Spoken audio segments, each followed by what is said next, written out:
समझे प्रभु जी? तो अब आगे बढ़ते हैं। तो पहले तो प्रारंभ करने से पहले इतना बता दूं, जिससे कि आपको जो कहते हैं ना, पहले व्यक्ति के पास जाओ तो अगर कंफर्टेबल नहीं हो, एट ईज नहीं हो, तो आपको मज़ा नहीं आता, कुछ लेन देन बराबर नहीं होता। तो ये बताते हुए कि मैं अपने बारे में थोड़ा सा इसलिए बताऊंगा कि जिससे कारण कि आपको लगेगा कि अगर ये कर सकता है तो मैं तो कर सकता ही हूँ। हाँ, इसीलिए बता रहा हूँ प्रभु जी, और कोई बात नहीं है। ब्राह्मण कुल में जन्म जरूर हुआ, पिताजी मेरे फौज में अफसर थे, बचपन से कॉन्वेंट स्कूल्स में पढ़ा हूँ, संस्कृत का कोई विद्यार्थी नहीं था कि बचपन से पंडिताई कर रहा हूँ। हाँ, ब्राह्मण कुल में जन्म जरूर हुआ है।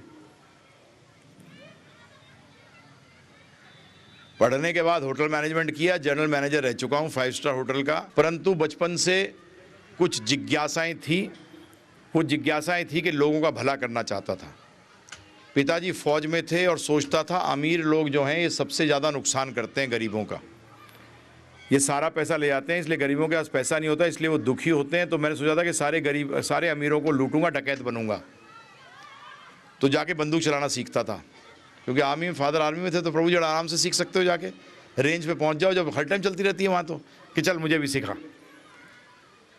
परंतु फिर भगवान ने ऐसी कृपा करी कि पढ़ने के दौरान कुछ इंडिया के टॉप इंडस्ट्रीज़ के लड़कों से दोस्ती करा दी, तो देखा कि उनके पिता की तो बहुत बुरी हालत थी।